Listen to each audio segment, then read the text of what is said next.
I think psychology and cultural anthropology have gotten me to focus a lot more on who's creating and how what they're creating is a reflection of who's creating. Everything we create is really an extension of ourselves, our cultures, our beliefs. So if we're creating from a place where we're thinking about helping the thriving of the world, we're lifting everything up together, we're not leaving anything behind, nothing separate. If we're creating from a place of fear or separateness, it's bound to crumble. Hi, I'm Rachel Chalmers, and this is Generationship, the podcast at the intersection of infrastructure and artificial intelligence. We are the generation that's exploring generative AI. We are a finite group of people with a finite set of resources, and we have to share this infrastructure. We have to find fair and ethical ways to do that. The first generation ship has already set sail. It's the planet Earth, and you and I are the crew. This show is brought to you by Heavybit, the leading investor in developer-first startups. To learn more about Heavybit, visit heavybit.com.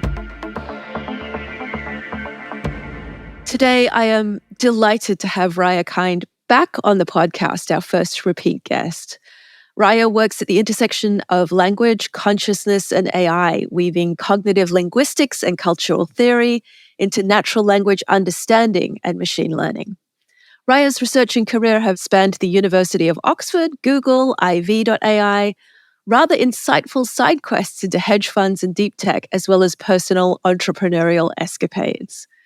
Raiya is fond of her interdisciplinary doctorate research at the nexus of cognitive linguistics, psychology, and cultural anthropology, shining light on the way that human beings infer and judge themselves and others across cultures.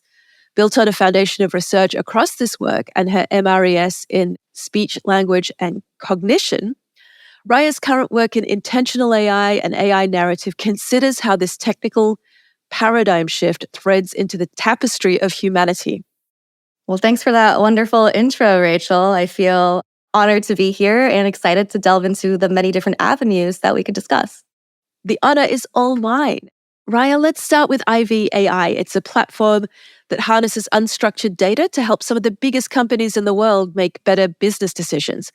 Can you tell us about your work there? Yeah, of course. I love the work that I've been doing with IV.ai. I've been with them for a long time. I've really seen the work shift in terms of what the actual focus is. Back in the day, it was a lot more on actual linguistics work, on setting up semantic frameworks, looking at sentiment analysis. And as we all know, English especially, or all language really, is not very logical, right? It's just the way that things have organically formed. English is a huge mess. It's a huge mess. Yeah. It's like old Dutch had an affair with French, Spanish, and just hung out on an island for 1,000 years. What is happening? It's an insane language. Exactly. And anytime they set up a rule where they're like I before E except for after C, there's like more caveats than you could even list. So one of the biggest challenges back then was really how do we make sense out of something that's not sensical? It's an organic formation. Now, with the advent of more compute, better algorithms, more machine learning, I would say the problem's gotten easier, but much more mysterious. So now it looks more like, okay, well, the AI is training, we're going to fine tune it, it's just going to output whatever. So I would say the whole field itself has completely changed. That said, the one thing that has stayed extremely consistent, which is something I worked on really closely with IV.ai, is the significance of having really clean and inclusive data. So what does that mean? It means making sure that at every level we have inclusivity, that we have data from all points of view, that the people working on actually getting and cleaning and providing the data, there's inclusivity there as well in terms of who's working on it. So we did like an intentional AI framework and principles initiative, right? Mm-hmm. That was spearheaded by Vince Lynch, the head of IV.ai. And that's something that I think is timeless, making sure that we have good data with inclusivity at every level. Yeah, garbage in, garbage out. I, as you know, feel very strongly about this, but I'm fascinated by what you said about mysterious. I've been thinking a lot about how the large language models in particular are trained on essentially a corpus of how humans think and reason about the world mediated via language, and the differences between that and what it actually means to think and reason about the physical world. Is there something that comes up in your research at all, the gap between linguistics and, well, I mean, the inclusivity is one example. Because we're embodied in the real world, we know that there's more to the data than is necessarily represented in a given body of writing. Do you think about that gap? Absolutely. And if we think about all the different types of intelligence there are, right? Linguistic intelligence, communication is just one facet into human intelligence. Somatic intelligence or embodied intelligence, like you mentioned, is so crucial because we are in this three-dimensional physical world, whereas AIs, they're not, right? You can kind of think about it almost as they're like a disembodied intelligence, which is also a joke you could make about some people that work in the field, right? We're so disconnected. I would never. Some of my best friends are brains in jars. There's nothing wrong with brains in jars. Sci-fi's done it a bunch. They've usually been great assets. And there's something to be said for the integration of the mind-body connection. They've done so much research now that so much of our intelligence isn't just in the brain, that there's, for instance, so much intelligence in the gut, which is now widely accepted and trending, that there's neurons all throughout the skin. And an interesting analogy to use is that people have said for such a long time, we're so different than octopuses. Octopuses, they have a distributed nervous system. They don't just have like one brain center. Wow, so different. Except now we're realizing, so do we. Our neurons are in our skin, are all throughout. We have serotonin in the gut. It's not that different, right? It's not that different. And some people would even say the skin breathes, right? The skin receives. So by that definition itself, there is something inherently lacking about just being a mental model that's suspended in space. Even if that space is so contextually rich, it doesn't quite get at the real world felt sense experience of the somatic body. And I worry that, in some ways, Silicon Valley glorifies the brain in a jar. It's like, I don't care if you're a purple alien, I just care how smart you are. I worry that denial of our somatic intelligence extends itself into the physical world by, for example, ignoring the physical and environmental costs of the data centers that underpin AI or the ghost labor that's used to work with these models. Exactly. And so I think that one of the potential challenges of being, let's say, this disembodied intelligence is everything feels hypothetical. Everything feels theoretical. Yes. There's no stakes. There's no stakes, even though, like, I heard someone did like a analysis once. They asked people in Silicon Valley working on AI, what's the percentage chance you think that AI will destroy humanity? And I think the answer was like 10% of people were like, yeah, this might destroy humanity. That's a really big percentage, right? Like, imagine, that someone said there's a disease that's going to go around and there's a 10% chance likelihood it's going to just wipe out all humans. You'd be like, no, we got to deal with that right away. Instead, now it's like people are like, let's chance it. Let's see what happens. Maybe we'll put some more funding behind it and get to the end faster to see what happens. And I think that disconnect is because of that disconnect between the mind and the body. If you listen to your body, right? And if you listen to your body when you said, let's try this thing, and your body was like, wow, this feels dangerous. This feels like there might be consequences for each other, for the earth, for what's to come. You'd be like, okay, let's take a beat. Maybe let's slow down this quote unquote AI arms race and realize that the only urgency here is the false urgency we've created through the competition of getting there first. Maybe if we had that mind-body connection strengthened, we could listen to it and say, there's probably a way to do this that's more easeful, more graceful, and more considerate of the potential pitfalls. What if we slowed down and looked at that together? That sounds enormously appealing to me, but I suspect I'm in a minority here. You're also the founder of the change management firm Code and Concept. Can you talk us through the natural language understanding work you've been doing there? Yeah. So if you can think about language, what language is, it's all signs and what's signified, right? And I'm going to throw some acronyms at you. So natural language processing, NLP, is really how we take text and derive the meaning from it. There's also another NLP, which I work with, which is neurolinguistic programming. You probably heard that around Silicon Valley a lot. And it's really how do we use language to create, or how do we use it to really connect and guide the cognition? There's also natural language understanding, which is how do we take the meaning we've derived from text and use that to make decisions or take action based on the interpretation. So I take all of that together and I specifically look at it through a lens of conceptual metaphors. How do we represent things in terms of frameworks and concepts? What's the sentiment attached to it? How does that land in someone's body? And use that to coach executives and managers into how do we create the culture of our team. It's not just what we're expressing, it's how we're expressing it. This is an enormously rich field, and I have many, many questions I want to ask about this, but I'm going to jump on what you said about metaphor. I think my go-to example are the alpha wolves and the rats addicted to cocaine. We had these experiments which showed that rats will, endlessly supply themselves with cocaine, and that a pack of wolves will sort itself into an aggressive, dominant male and a whole bunch of subordinates. It turns out those experiments are hard to reproduce in the wild because wolves in the wild are much more egalitarian, probably because they're not under resource pressure. So what we've been studying is animals in a position of artificial scarcity.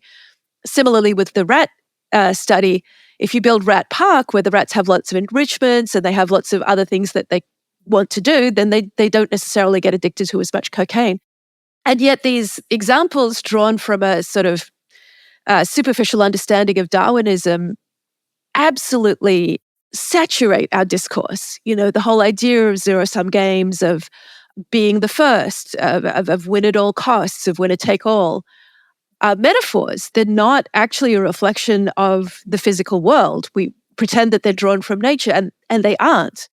Can we bring in new metaphors that are more generous, more open, more egalitarian, more generative of possibilities? Yeah, absolutely. And I love that you mentioned the rat park study, because my takeaway from that study is when rats have connection with each other and they have an environment that facilitates connection, they no longer need to go and rely on some compulsive addictive behavior in order to feel all right. I actually did a talk on this once about the ways that we can use to represent certain terms through different metaphors. And a metaphor, by a very loose definition, is explaining something concrete in terms of something abstract, right? So I used Dolly 2 at the time to generate images of metaphors by typing into the prompt X represented as Y to see what images we got. And I did these across many different types of metaphors around harmony, metaphors around love, metaphors around light, as well as the other side, metaphors around competition, metaphors around fear, metaphors around war. And I made these image collages. And all these metaphors were on the same concepts, same ideas represented with different framings. For the more kind of harmonious and uplifting metaphors, you saw a lot softer edges, a lot more idyllic sort of imagery, a lot more kind of rainbow and pastel colors. For the more competitive and fearful and warlike metaphors, it was mostly red and black and very incongruous, very sharp edges, a lot more depictions, obviously, of violence. And the conclusion was, even if you're representing the same idea, the felt sense perception of your body, those images really show the different effects that your animal body has, because the body doesn't understand the difference between imagination and reality. So if it hears a metaphor, if you're representing your company, for instance, in terms of war metaphors, like we got to crush the competition, we got to destroy them, your felt sense in your body is of like fear and danger and right? Like tension. Whereas if you said something on the other side that was more harmonious about like, we need to grow together as a company, or we need to reach up to achieve like further heights, your body would feel a lot more expansive and inspired and motivated from a positive versus a negative affect. It's fascinating that you were able to draw that conclusion from actually interacting with an AI. One of the things that gives me most hope is AlphaGo's victory of the first Go Grandmaster. And I think I've said this on the podcast before, AlphaGo played wildly original and creative Go because it wasn't worried about winning by a large margin. It was perfectly happy to win by 51 to 49 points on the board. And that greatly expanded the opportunities in front of it. It wasn't optimizing for winner take all. It was optimizing for as close as it could get to a win-win outcome for both parties. And I find that really exciting. And I found it even more exciting recently to check in and find that human Go players have also suddenly become enormously more creative as a result of interacting with this AI Go player. Oh, fascinating. It's opened new frontiers. that narrative has kept me going through some pretty anxious times as I think through AI. Are there similar metaphors that give you some hope as we navigate these stormy waters? Wow, that's super fascinating, right? The fact that two things are happening. One is that we are really giving a lot of credibility to AI to be like, yes, I am open to learning your ways. And I see you in some ways as having superior ideas or intellect, or if not superior, at least of equal value to be able to take on, right? And that actually happened with that talk I gave where because AI generated the image, you couldn't argue with it, right? It was like, oh, well, that's the culmination of all of the data around humanity. So I'll take that as fact. And it seems to be happening here with the Go situation where they're like, oh, that worked for AI and AI beat me. Therefore, I'm going to learn from that. Mm-hmm. The second thing that's happening here is that we are using AI as our mirror for learning, that there is like almost a co-creation kind of quality of the same way we've learned from our environment through embodied cognition. For instance, we've learned that red equals danger, that blue equals calm because blue skies, that white or light equals hope. We've now learned through AI in this situation that the best scenario is this almost close to win-win where I still win, right? So it's I'm getting what I want, but I'm also having this sort of, one might say, cognitive empathy for what's going on the other side. And that's really fascinating to hear that that's true. And I would love to learn about more situations like that because that also gives me hope. You heard it here. Write us in and tell us of times when AI is opening new space for us to be human and creative. Okay. Raiya, in your no doubt copious free time, you have now become the AI research community connector for X, Google's moonshot factory. What does your role entail and what are you most excited about right now? Yeah, I've been so excited to be part of this co-creation. I feel like my role is kind of like the connective tissue, right? I'm finding those sparks of synergy across different groups within Google around AI. So at X, we work with research, DeepMind, et cetera, basically creating collaborations and connections so we can learn from all these different diverse perspectives and we no longer need to reinvent the wheel. What I'm most excited about is all of the different applications of AI. To be able to take things from 0 to 1, to be able to, this is across the whole field, right? Before it was just a lot of simulations and a lot of theory. And now we're actually seeing AI be instantiated in real world processes to solve real world problems. So, for example, you're able now to use AI in the field of biology for so many things. There was a project where hundreds of proteins were discovered from using an AI model. Something that before would have taken like one graduate student in biology a whole PhD thesis to find like a couple proteins. Now you can get hundreds from a model. And then those proteins can go and be printed and used in medicine. So something like that, where it's like, are we in the future? Yes, we are. This sounds like sci-fi and it's here. So that's just one example. There's so many different applications of AI, and we're at the point in time now where I really believe that's going to be exponential and ideally increase both human flourishing as well as the flourishing of all of the earth.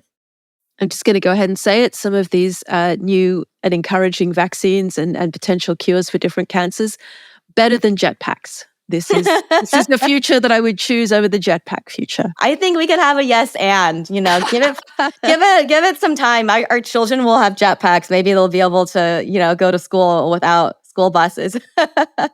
Raiya, how does your background in psychology and cultural anthropology inform your work? Oh, good question. Yeah, I've been interdisciplinary, or I call it extradisciplinary, for a really long time, from school all the way to pretty much every role I've had, being that connective tissue and learning at the borders of these different disciplines.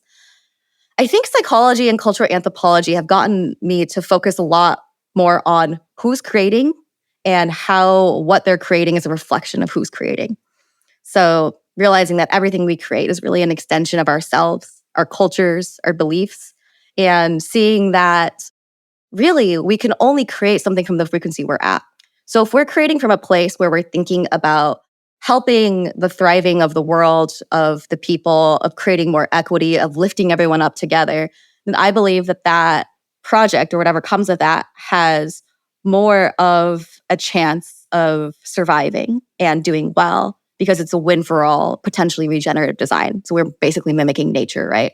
We're lifting everything up together. We're not leaving anything behind, nothing separate.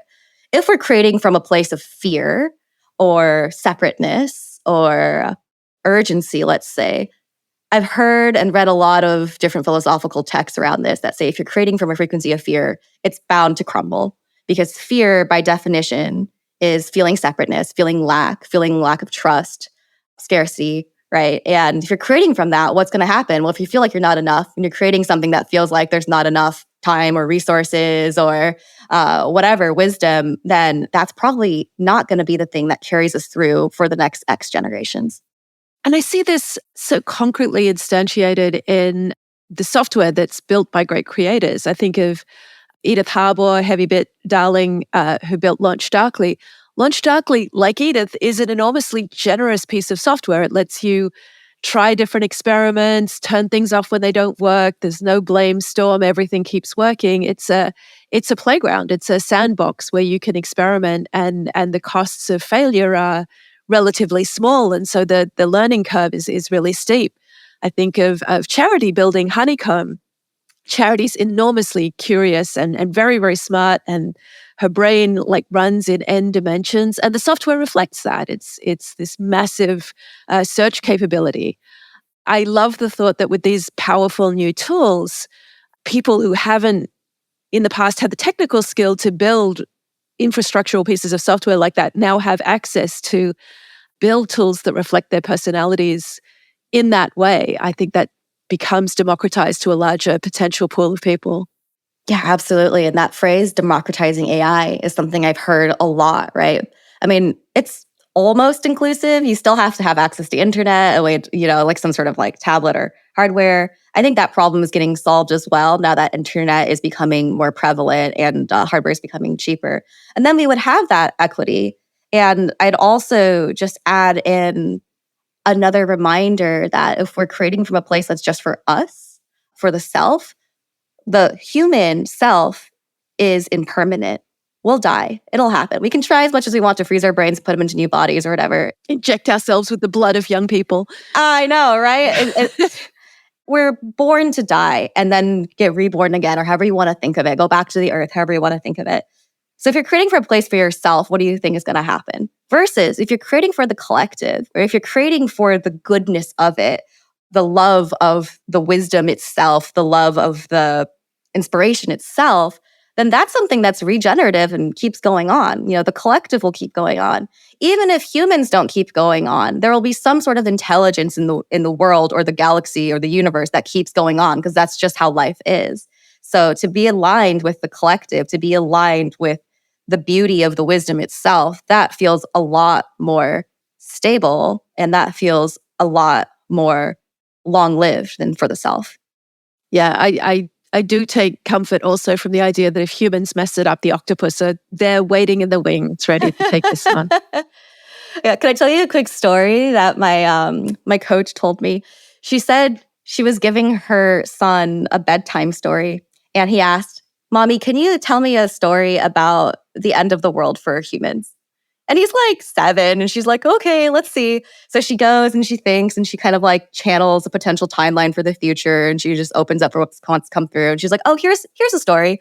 So in the future, there's a really big solar flare, and the solar flare is so large that it burns up all of the oxygen in the atmosphere for just long enough for all land-based animals, mammals, to die. But all the creatures in the ocean survive. And so the oxygen comes back, whatever.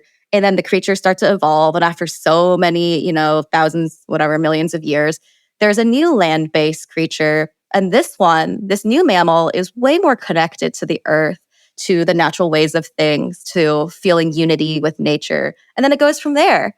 And her son was like, "That sounds amazing." and then she told me, I was like, "That sounds amazing." And we're like, "Great."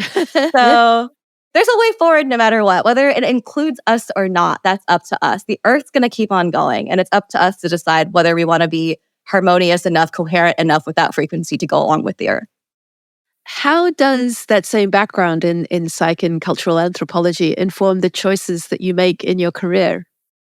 Oh, great question. I would say Probably two things. One is recognizing how much of what is being communicated is beyond just our words. It's also how something is said. So the tone we're using, the volume we're using, as well as the animal body, right? How we're communicating with our body language. Is our body open? Is our body closed? Really being able to sense, am I connecting more with this person or these people? Or are they shutting down? And if they're shutting down or we're getting more separate, what work needs to be done to get on the same page before we can proceed? I mean, there's so much that just says us as social creatures, humans as social creatures, we're so focused on belonging, of connection, of, originally from this survival of needing to be in a community to survive. And that kind of tendency still exists. So really slowing down and focusing on, are we actually aligned? Are we actually connected? And from that point, once we're connected, then we can create together. Yeah, I agree with you about human connection. I read an archaeological study recently about the fact that the story of the seven sisters exists in every human culture. The fact that there were once 7 visible stars in the Pleiades cluster and now there are 6. And that story is told as people. And to me, it's the story of humans coming out of Africa and somebody being lost and us carrying that memory with us for tens of thousands of years. We will remember you. That's fascinating. I had no idea that was such a widespread story. It's beautiful to know that that's become part of the collective humanity. In all of this noise about AI and ML, what worries you the most? What keeps you up at night? So I've recently been learning to embrace my shadow, so I'm no longer going to hide from these things. I would say maybe 2 things. The first is the negative energy that I hear and sense and witness people put out toward not just AI itself, but technology. As with someone the other day who was like yelling at their personal assistant, "Stop, no, you're doing it wrong." And, it is what it is. But imagine if you were talking to a person that way or even a pet that way, just the energy you're putting out. I believe that the universe works by what you put out is what you get back, right? It's the energy you put out is what you're creating, and that's what you get. So I get a little worried about all the negative energy I perceive people putting out toward AI when they're speaking with AI, when they're typing with AI, when they're just frustrated about the fact that AI isn't perfect. And they've done studies that show when you're kinder and more polite to AI in prompts, it actually does better. It's more accurate, and it gives you what you want. And it makes so much sense because humans do better when you're nice to them. And AI is trained on human data. And this is something I intuitively started doing originally as a joke. I said, I'm nice to AI. When AI takes over, they'll know who was nice to them. I, for one, welcome our new AI overlord. Yeah, it's like, look, I've respected you the whole time. But really subconsciously, the other thing was I knew that if I tell AI positive reinforcement as well as actionable critique, it does better. So I'll be like, great, that part was great. Can you make this part different? And as someone that has, been recruited for prompt engineering roles that I have not accepted, that's, I think, what makes someone great at prompt engineering is knowing what to amplify and what to divert. And the way I see a lot of people treating AI now, especially now that it's become kind of like anthropomorphized, but in a way that's lesser than that, that's not human. So it's something we're using, a thing. There's no patience in it. And a lot of people, I think, rage quit and don't want to use the AI, and other people just go on in their frustration. And we also, you and I, Rachel, we were in an unconference recently from Heavybit that had a really amazing session where we were talking about how we expect AI to be perfect. And if AI messes up like once, we're like, oh, it's terrible. It's not ready as a model. Imagine you treated your coworker that way. Like your coworker made one mistake and you're like, oh, you're a terrible coworker. I'm never going to work with you again. So we have just these kind of ridiculous standards, in my opinion, for AI to be perfect. But hey, it's trained on human data.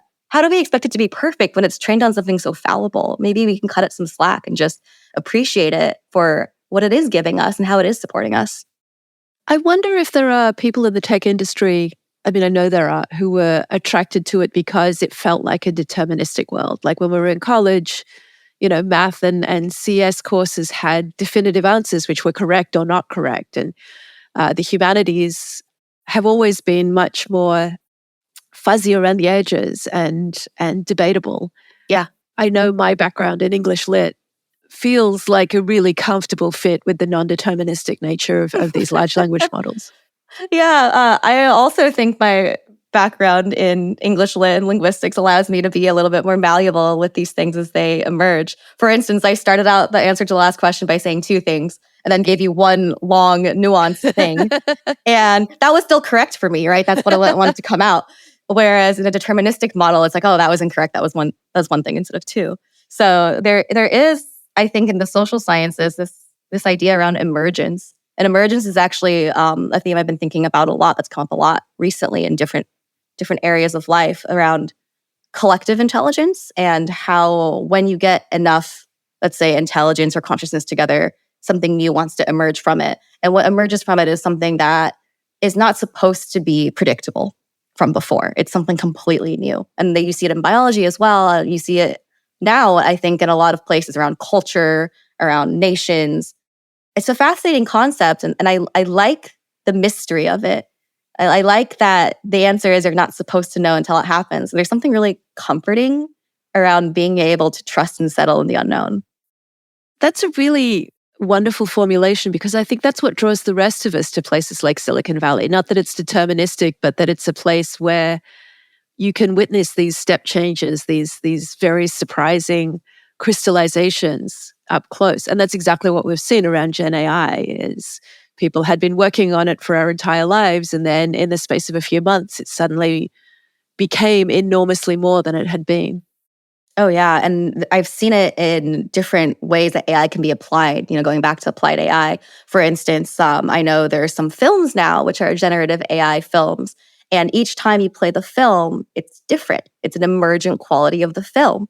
And it makes it feel so special to be in those moments when you know that whatever emerges from this Gen AI is going to be unlike anything that's ever come before it and unlike anything that's ever come after it. And in that way, it actually feels like much more of a mirror for humanity than anything else, because this conversation we've had is never going to be the same again.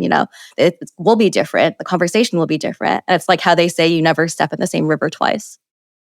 Raiya, what are some of your favorite sources for learning about AI? Honestly, my friends. Partly I'm in Silicon Valley, so everyone's talking about AI. And also, we basically pick people we resonate with, right? Yeah. I have so many chat threads across WhatsApp, Signal, Facebook, all the different channels around. I think the topics right now are wisdom in AI, benevolent AI, AI for awakening, AI for empathy. And it's so fun to be anywhere between a fly on the wall or an active participant in these sort of, let's say, open source or kind of salon style discussions around how do we feel about this? How can we be supported in this? How can we gain different perspectives on this when there is, like we mentioned before, no one right answer for how to proceed? It is a source of amusement among my friends how completely I've adopted San Francisco as my hometown, but it is rather lovely to see it doing what it has always done and becoming a real forum for a lot of interested and engaged people to talk about the future and to talk about the future that they would like to see. I think that's something that this city has always been good at, and it's fun for it to be buzzing like this again. I'm curious, do you hear people talking about a unified future, or are there a lot of different pockets talking about very different futures? A lot of different pockets talking about very different futures. Is that what you're hearing? I honestly don't want to think too far ahead, because then it feels like we're ignoring what's actually here now. And this goes back to that sense of embodiment. Am I present in the moment now? And if I'm fully incarnated in this body now, and we all know that the body receives so much more data at such a faster rate than just the mind alone, if I'm really here now, can I make better decisions based on being here instead of projecting myself into a distant future based on a bunch of unknown variables that'll probably change in the next day, week, month, year anyway? I hear that. I also find myself drawn to conversations where there is a North Star. Decarbonization would be a great example. Oh, yeah. I'm finding a big community of us who are like genuinely deeply concerned about the footprint of data centers, for example, and rapidly exchanging information and insights about how to remediate it, to deliver the power of AI without burning fossil fuels. That feels like a very immediate and embodied conversation that's about the present, but with a clear goal of having a lighter impact. And that feels very mission driven and very aligned for me. I would agree with that. And I think to revise my statement, I don't have a particular, this is how we get there future of like, this is steps 1, 2, 3, 20 to get to that future. I hold the vision or maybe even just sense the frequency of what that future is and feel it in my cells. Like the gratitude, for instance, of being able to have a harmonious existence with the earth, the gratitude of having all humans have basic needs taken care of in a way that's celebrated by others, not begrudgingly given because of politics or anything, right? And I can feel that. How we get there, that's something that we're co-creating together in each moment, and there's many different paths there. So I do agree with North Star for sure. I think that's exactly the right formulation. I feel most useful when I am trying to embody my values and create communities around my values so that in the future I have had an impact which I believe is positive. Absolutely. And I think having your own personal mission or purpose or dharma is a potential North Star, one of many, right? So my mission for many years has been to connect and inspire in the name of consciousness expansion. Originally, it was for the purpose of increasing human thriving in our relationship to the world. I've now changed it to increase all thriving and improve our relationship with the world. So everything I do, I align that to my North Star. Even if it's like, do I want to go hang out with this group of people? Is that nourishing for me? Is that bringing me closer to the North Star? Maybe not. Or maybe it's something tangentially nourishing, like those people would inspire me, even if it's not about this, right? And right now, it just so happens my North Star has been pointed in a direction that is in service of this AI human paradigm shift. But the Dharma isn't, I'm working on AI. It's, I'm here to connect, inspire, and improve our thriving and our relationships. Well, for what it's worth, I think you're doing a great job. Aw, thank you. We've kind of anticipated my next question, which is if everything that goes the way you'd like it to for the next 5 years, what does the world look like? Oh, yeah. Let's see if I could distill it down. I think more focus on equanimity. And that doesn't mean equality because we're all different and we all want different things, but equanimity in a way where we all have a voice and we all have a place. Alignment, and that's alignment with selves, with our own integrity, alignment with, these values. I know a lot of people right now are working on distilling AI principles and values, which is really human principles and values. It should be the same thing, right? Like kindness, generosity, empathy, etc. Doing no harm. Doing no harm, whatever that means, that's very vague. Anytime I hear something like that, I'm like, oh, humans are great at rationalizing things. What does it mean? And harm, what does it mean doing? I think looking at the positives, so being considerate, every relationship I'm in, I'm like, we have one rule, is be considerate, and everything follows downstream from that. If we could have a society or an AI that took that as its North Star to be considerate, that would create maximum cognitive empathy and a case-by-case basis of really coming down to it and seeing, are we serving all in the best way? I think the most important thing I'd like to see in the next 5 years is some slowing down. Right now, things are speeding up. Everything's going so fast, not just in technology, but also in our lives. Things feel so packed. And this could just be a kind of boomerang effect of the pandemic where nothing was happening. Mm-hmm. It does feel like we're going faster and faster and becoming more and more head-based and less body-based. So it'd be great to find a way to have tech help us to slow down in a way where we can flourish. So for example, instead of saying, we have AI, we should be 3x more productive now in our same jobs, maybe we could say, we have AI, we have, the Industrial Revolution already happened, all this stuff already happened. We have all the tools we need to be able to slow down and to be able to just enjoy life a little bit more. So how can we get to a place where we feel safe enough to actually slow down and enjoy the moment? 4-day work week now. Yes, absolutely. Big finish, my favorite question. If you had a generation ship bound for the stars, what would you name it? I love this question. You asked me this question last year when we had our chat for the podcast. I think I have the same answer. I would name the ship We Are, because we are all connected. We are all one universe experiencing itself. The metaphor I like to use is that you can see a lot of different leaves on a tree. all the leaves look separate, but really they're all part of the same tree. So we're all part of the same humanity. We're all part of the same earth. And we all already are. We're here. We did it. We're here. We deserve to be here because we are here. There's nothing we need to do, nowhere we need to go, nothing we need to change into to deserve being here and to deserve connection. So I would still name it We Are. Not human doings, human beings. Human beings, exactly. And just a reminder for myself as well to not get caught in the trap of being. Like, look at me, I'm being so hardcore, I'm meditating, I'm being. No, to just drop it all and to just allow yourself to breathe and be. Raiya, what a joy to have you back on the show. Thank you so much for your time. Thank you, Rachel. This has been so fun. It's always a pleasure dropping in with you. That's all we have time for today. If you're interested in being a guest or if you know someone awesome I should interview, hook up with us online. We're available where all fine social medias are sold. This show is brought to you by Heavybit, the leading investor in developer-first startups. To learn more about Heavybit, visit heavybit.com.